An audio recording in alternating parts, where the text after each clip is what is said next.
What's unique about the greenhouse operation is that we really have taken a typical greenhouse design and we modify that to enhance all the effectiveness of what the solar energy from the sun can do.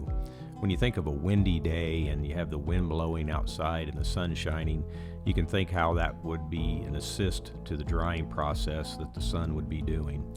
So we take that and we implement that inside the greenhouse units by providing the high volume, low speed fans inside the greenhouse that circulate the air so that it enhances the drying process. With the glass coverings over the greenhouse, that allows the maximum amount of sunlight to enter the greenhouse, which then heats up the biosolids material that's laying on the floor of the greenhouse, and that just starts to put that energy to work.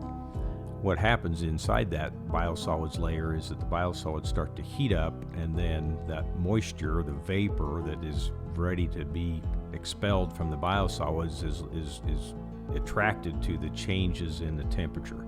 So as the biosolids heats up, the air that is circulating around over the top of it allows that moisture to vaporize and then therefore be encapsulated into the air and then removed from the greenhouse through the odor control units.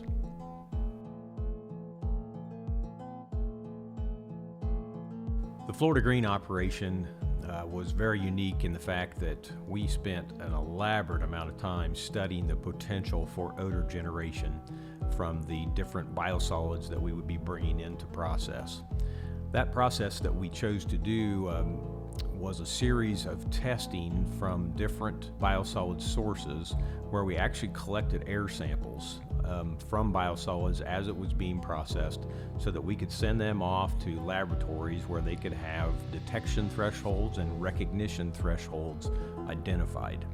Those tests are actually used then to plug into dispersion modeling so that you can take real data from the real biosolids and apply that to dispersion modeling that can then tell you what types of effects you might have on surrounding areas, and then adjust the odor control system to balance that out to meet your goal of what level of odor control you hope to achieve.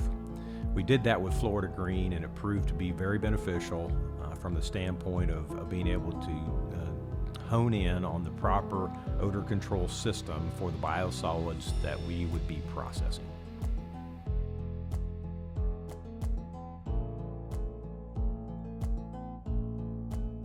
As we considered the development of the Class A technology for treating the biosolids, we looked at several different options. Certainly the three major objectives of the process were to reduce the amount of tonnage by not bulking the material, and to also then use as much of the solar energy from the sun as absolutely possible. The greenhouses play such a key factor in the development of this technology because they'll harness that solar energy from the sun to do the bulk of the drying. That drying process takes a lot of BTUs of energy to be able to dry that many pounds of water out of the biosolids, and the greenhouses do it very effectively.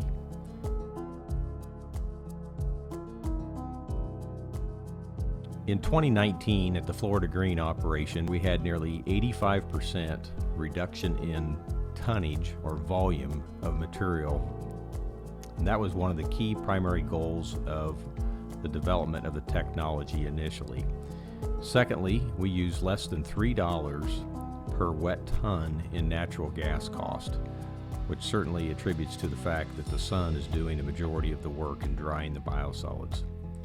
At the Pasco County location alone, we saved over $250,000 of energy costs by using the solar energy from the sun rather than using the natural gas to do the entire process.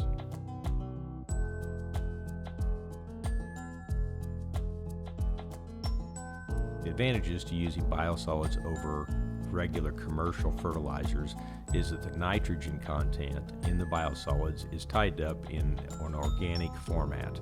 As it converts from organic to inorganic, which is required for the crop to be able to utilize the nitrogen, it's very slow releasing. So as it releases slowly, it matches the growing cycle of whatever it is that you're fertilizing.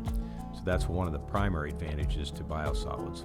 The secondary part is that the phosphorus and the potassium that's in the biosolids is an added benefit to growing the crop as well. Thirdly, the biosolids is organic based, as we mentioned, and so therefore it increases the tilth of the soil. And that tilth of the soil is important when you're talking about clay soils that have very tight soils. It will help to make them less tight, and then it'll also increase the moisture holding capacity of the soil, because the organic format, the organic portion of the biosolids actually serves sort of like a sponge, where it actually can absorb moisture and hold moisture so that it makes it more readily available for the crop.